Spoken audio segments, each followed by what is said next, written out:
నీ కోపం ఎలా పోగొట్టాలో నాకు బాగా తెలుసు. ఇదిగో నీకోసం మహాలక్ష్మి బొటిక్ నుంచి చీర తెచ్చాను.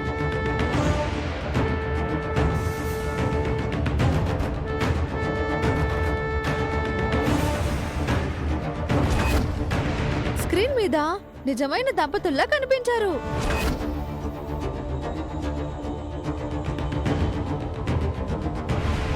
ఏంటత్తా ఏదో సీరియస్ గా ఆలోచిస్తున్నట్టున్నావు?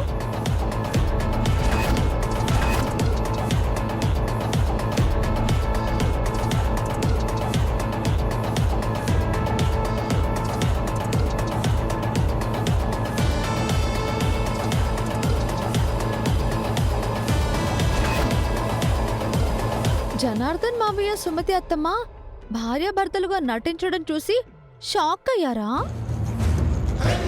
అది నిజమైన సీన్ అని మీ గుండె గొంతులోకి వచ్చిందా? నేను మరీ అంత వీక్ హార్టెడ్ కాదే. నా స్ట్రెంగ్త్ ని నువ్వు తక్కువ అంచనా వేస్తున్నావు. కవరింగులొద్దత్తా. వాళ్ళని అలా చూడగానే కత్తి వేటుకు రక్తపు చుక్క కూడా రాలనట్టు మీ మొహం పాలిపోవడం నేను చూశాను. వాళ్ళు భార్యాభర్తలుగా నటిస్తేనే చూసి ఓర్చుకోలేకపోయావు. ఒక్క 5 నిమిషాలకే ఈ ప్రపంచమంతా తల్లకిందులైనట్టు ఫీల్ అయ్యారు. అలాంటిది అన్యాయంగా మా అత్తమ్మ స్థానం కొట్టేసి ఇన్ని సంవత్సరాలుగా ఆ స్థానంలో చలామణి అవుతున్న మిమ్మల్ని చూసి ఆవిడకెంత కోపం రావాలి? తన భర్త, పిల్లల్ని, ఇంటిని, ఆఫీస్ని మీరు లాగేసుకుంటే ఆవిడెంత బాధపడుతూ ఉంటుంది? ఈ స్థానం, స్థాయి, ఈ హోదా నాకు దక్కాలనుంది, దక్కింది.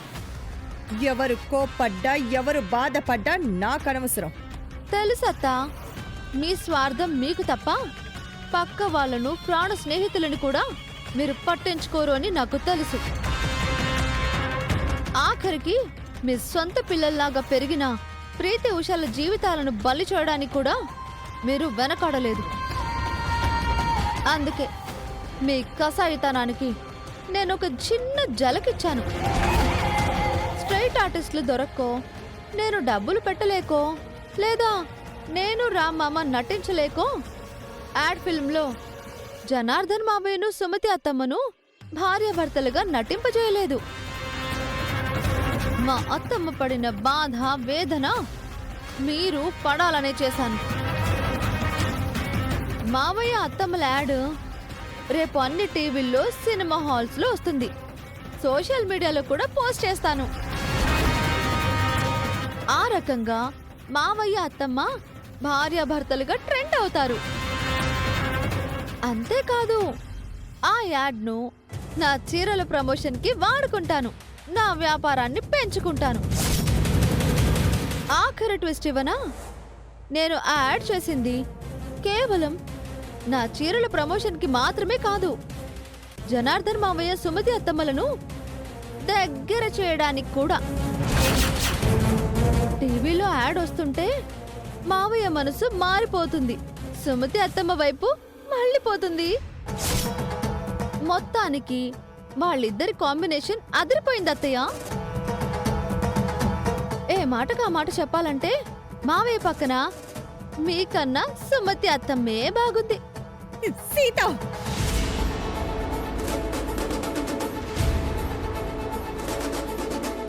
ఈ మాట ఇప్పుడు నేనంటున్నాను, రేపు ఊరందరూ అంటారు. నా యాడ్ సూపర్ సక్సెస్ అవుతుంది. అమ్మా, డైరెక్షన్ చేసి అలసిపోయాను, రెస్ట్ తీసుకోవాలి. బాయ్ అత్తా.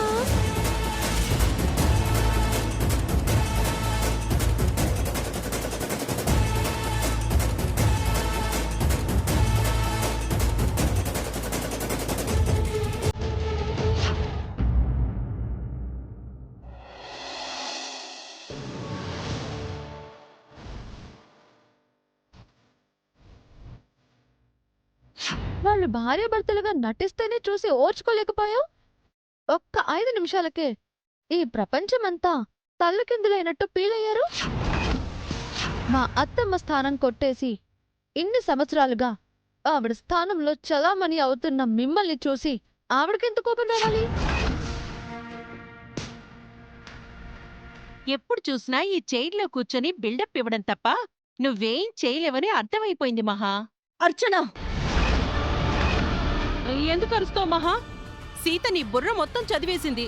ఆ పందెంలో నిన్ను ఓడించేసి నీ ఇమేజ్ని డ్యామేజ్ చేసేసింది. ఈ రోజు ఇంటిని స్టూడియోగా మార్చేసి బావను సుమతక్కను భార్యాభర్తలుగా పెట్టించేసి యాడ్ ఫిలిం షూట్ చేసేసింది. నువ్వు సీతను గన్తో షూట్ చేస్తావనుకుంటే గమ్మునొచ్చి చైర్లో కూర్చొని తీరిగ్గా మీనమేషాలు లెక్క పెడుతున్నావు. నువ్వు వేస్ట్ మహా, నువ్వేం చేయలేవు. నీలాంటి పరిస్థితి నాగ్గాని వస్తే నీళ్లు లేని బావిలో దూకి చచ్చుండేదాన్ని. నువ్వింకెందుకు బతుకున్నావో నాకైతే అర్థం కావట్లేదు మహా. నోరు మూస్తావా అర్చన? ఇంతకు మించి ఇంకొక మాట మాట్లాడితే చంపేస్తాను. నా మీదర్చి నా నోరు మూయించడం వల్ల ప్రయోజనం లేదు మహా. నీ కోపాన్ని నా మీద చూపించడం కాదు, నీకు చేతనైతే ఆ సీత మీద చూపించు. అదే ఆలోచిస్తున్నాను. నువ్విక్కడ ఆలోచిస్తూ కూర్చుంటే అక్కడ బావగారు కూడా సుమతక్కకి దగ్గరయ్యేలా ఉన్నారు. అదే నాకు టెన్షన్గా ఉంది. నేను లేని టైంలో సీత ప్లాన్ చేస్తుంది. నన్నేం చేయమంటావు? ఎప్పుడు నువ్వే ప్లాన్లు స్కెచ్లు వేయటం కాదు, అప్పుడప్పుడు నా సలహాలు కూడా తీసుకుంటూ ఉండు. ఏంటో చెప్పు. 1 minute.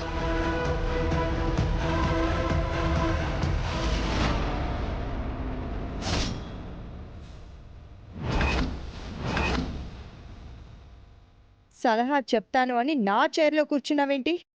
నువ్వు కూడా ఈ చైర్లో కూర్చునే కదా ప్లాన్లు చెప్తావు. అదే నేను ఫాలో అవుతున్నాను. నీ టైం నడుస్తోంది. త్వరగా ప్లాన్ ఏంటో చెప్పు. సింపుల్ మహా. సీతను సుమతక్కను సెంటిమెంట్తో కొట్టాలి. అదెలాగంటే వెంటనే నువ్వు సుమంగళి వ్రతం చేసుకో. ఆ వ్రతంలో బావగారు నువ్వు పక్కపక్కన కూర్చొని పూజ చెయ్యాలి కదా. అలా అందరి ముందు మీరిద్దరూ కలిసి పూజ చేస్తే బావగారు నీకే సొంతమని ఆ మేనత్త మేనకోడలికి అర్థమవుతుంది. వ్రతానికి తెలిసిన వాళ్ళందర్నీ పిలిచావనుకో, వచ్చిన వాళ్ళందరూ కూడా మీ జంట గురించే మాట్లాడతారు. యాడ్ ఫిల్మ్లో నీకు జరిగిన నష్టం ఈ రకంగా తీర్చుకోవచ్చు. ఏమంటావు మహా? పైకిలే.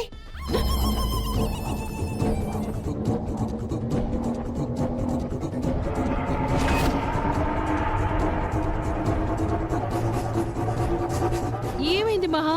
ప్లాన్ నచ్చలేదా? ఐడియా బాగుంది. మంచి సలహా ఇచ్చావు. నీకు బ్రెయిన్ ఉంది. డిన్నర్లో వ్రతం గురించి అందరికీ చెప్తాను. మ్మ్.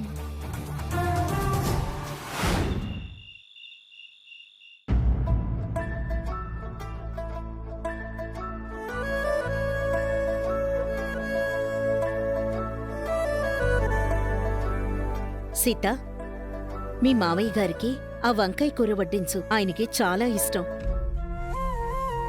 తెలుసత్తమ్మా, అందుకే చేశాను.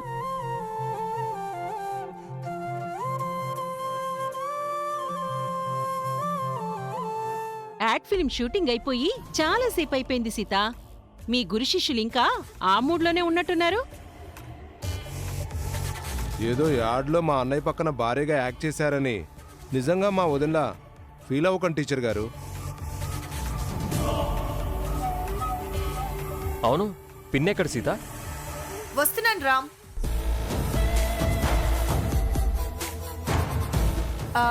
పంతులు గారితో మాట్లాడుతూ లేట్ అయింది.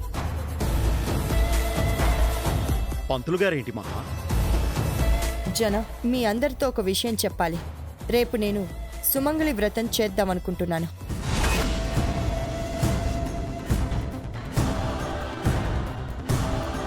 సుమంగళి వ్రతమా? భార్యాభర్తలు కలిసి చేసుకునే వ్రతం సీత. ఏ నీకు తెలీదా? తెలుసు కాని ఉరుములేని పిడుగులా హఠాత్తుగా ఈ వ్రతమేంటి? అది కూడా మహాలక్ష్మి అత్తయ్య చేయడమేంటి? ఏ, నేను సుమంగళిని కాదా? నేను ఆ వ్రతం చేసుకోకూడదా? విచిత్రంగా మాట్లాడుతున్నావేంటి సీత?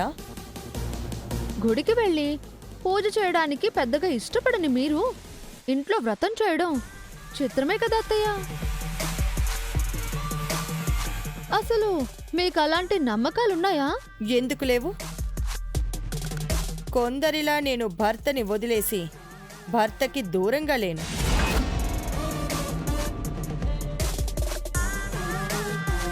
నా భర్త పిల్లలతో నా ఇంట్లో ఉంటున్నాను.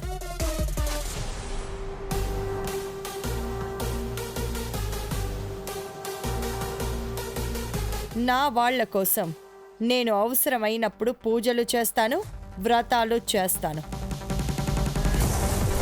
ఇప్పుడు హఠాత్తుగా సుమంగళి వ్రతం చేయాలని ఎందుకు అనిపించిందో?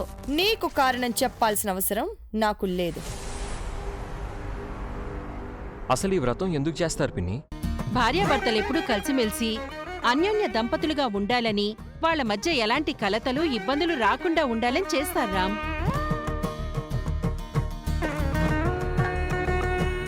ఆ, అయితే పిన్ని వ్రతం చేసుకోవడంలో తప్పులేదు సీత. పైగా అది మంచిదే కదా. అవును రామ్, నేను మీ నాన్న ఎప్పుడు కలిసుండటం కోసం, మా మధ్యలోకి ఏ దుష్ట శక్తి రాకుండా ఉండటం కోసం నేను ఈ వ్రతం చెయ్యాలనుకుంటున్నాను. నువ్వేమంటావు జనా? మనం కలిసి ఉండడం కోసమే కదా చేస్తున్నావు. అలాగే మహా, వ్రతంలో నీ పక్కన కూర్చొని పూజ చేయటం నాకు ఆనందమే.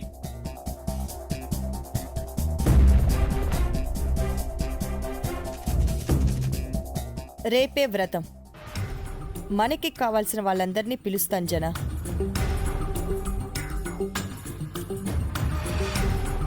మీ పెళ్లి రోజుని గ్రాండ్గా చెయ్యాలనుకున్నాం, చేయలేకపోయాం. ఈ వ్రతమైనా మనం అనుకున్నట్లు చేద్దాం మహా. వ్రతంలో మీతో పాటు నేను అర్చన కూడా కూర్చుంటాం వదినా. మీతో పాటు రామ్ సీతలు కూడా కూర్చుంటారు. ఆ జంట కూడా కలకాలం కలిసి ఉండాలి కదా. మా జంటతో పాటు ఎన్ని జంటలు కూర్చున్నా మాకు అభ్యంతరం లేదు. ఇంకా మాకు ఆనందం కూడా. ఇది ఆనందం మాత్రమే కాదు మహా, అదృష్టం కూడా. భర్త పక్కన భార్య కూర్చొని సుమంగళి వ్రతం చెయ్యాలి అని అనుకుంటే ఎంతో అదృష్టం ఉండాలి. అందరికీ ఇలాంటి అవకాశం రాదు.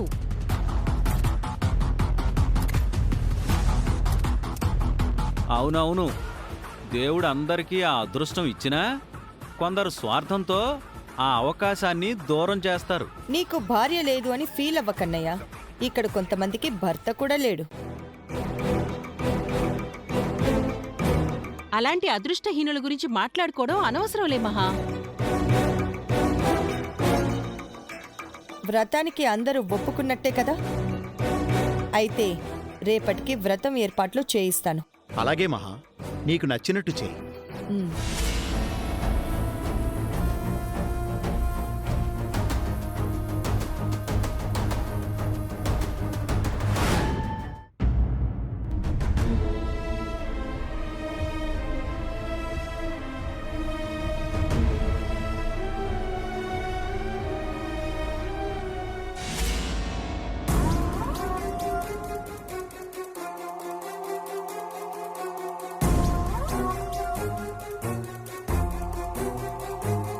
ఏంటి సీత, నేనిచ్చిన ట్విస్ట్కి షాక్ అయిపోయావా? యాడ్ ఫిల్మ్లో జనాని సుమతిని వైఫ్ అండ్ హస్బెండ్గా యాక్ట్ చేయించాను అని ఇందాక తెగ సంతోషపడ్డావు. ఇప్పుడేంటి ఇలా డీలా పడిపోయావు? రేపు వ్రతంలో మీ అత్తమ్మ స్థానంలో నేను కూర్చొని జనాతో కలిసి పూజ చేస్తుంటే మీ అత్తమ్మ చూసి అల్లాడిపోతుంది కదా,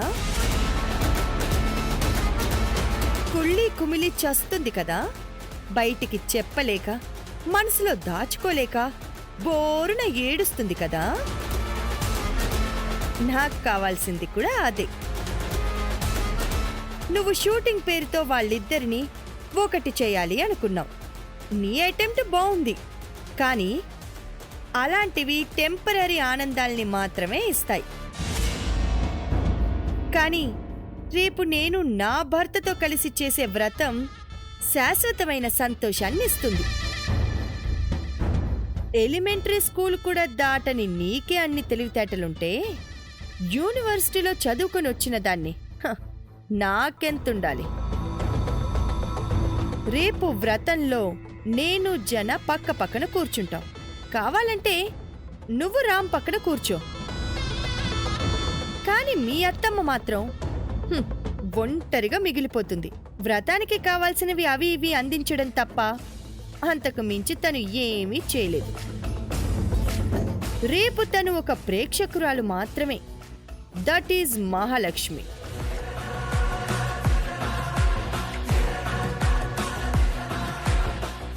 ఆగత్తా.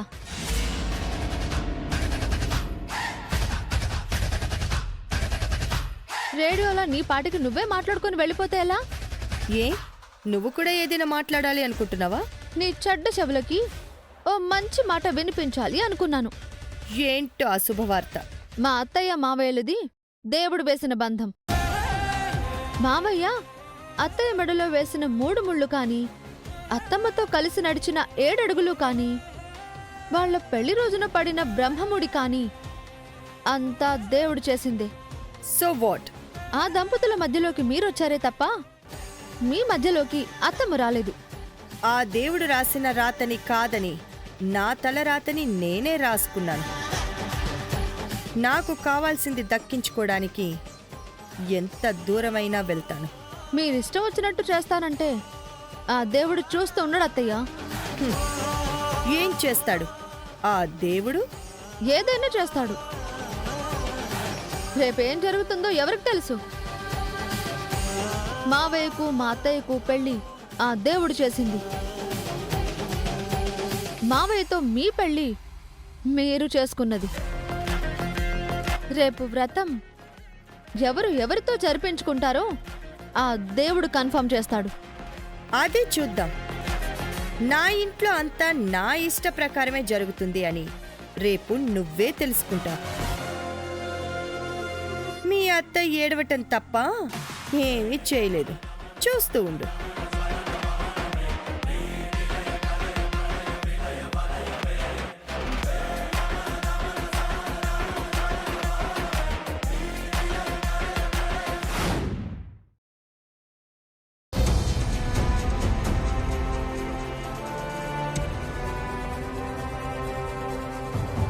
నేను మీ నాన్న ఎప్పుడు కలిసుండటం కోసం, మా మధ్యలోకి ఏ దుష్ట శక్తి రాకుండా ఉండటం కోసం నేను ఈ వ్రతం చెయ్యాలనుకుంటున్నాను. భర్త పక్కన భార్య కూర్చొని సుమంగళి వ్రతం చెయ్యాలి అని అనుకుంటే ఎంతో అదృష్టం ఉండాలి. అందరికీ ఇలాంటి అవకాశం రాదు.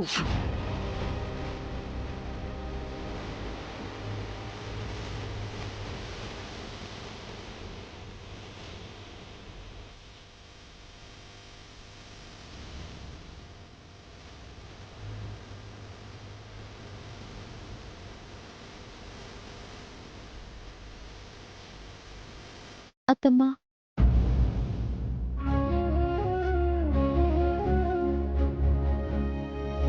ఏంటత్తమ్మా మీ బాధని నా దగ్గర కూడా దాస్తున్నారా?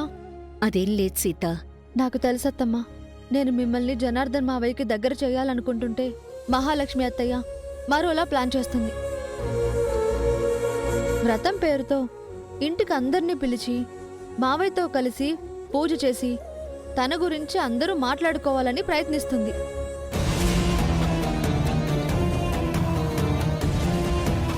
మహాకు ఐడియా ఇచ్చింది నేనే సీత. అది ఇష్టం లేని పరిస్థితుల్లో మనం ఉన్నాం. అది అలసుగా తీసుకొని మహాలక్ష్మి అత్తయ్య తన పంతాన్ని నెగ్గించుకోవాలని చూస్తుంది. షూటింగ్లో మీరు మావయ్య భార్యాభర్తలుగా నటించడం చూసి నాకు ఎంత సంతోషం వేసిందో. ఆ క్షణం శాశ్వతమైతే బావుండు అనిపించింది. అందుకే నేను మహాకి అలాంటి ఐడియా ఇచ్చింది. మనం అనుకున్నంత మాత్రాన అన్నీ జరిగిపోవు సీత. ఏదెలా జరగాలో అదలా జరుగుతుంది. లేదత్తమ్మా, వ్రతంలో మావయ్య పక్కన కూర్చోవాల్సింది నువ్వు. ఆయన భార్యగా ఆ హక్కు, అధికారం, అర్హత మీకే ఉన్నాయి. వాటిని నా నుంచి మహాలక్ష్మి ఎప్పుడో తీసేసుకుంది. ఇప్పుడు తిరిగి తీసేసుకుందామత్తమ్మా. మీ స్థానంలోకి మీరు తెలివిగా రావాలి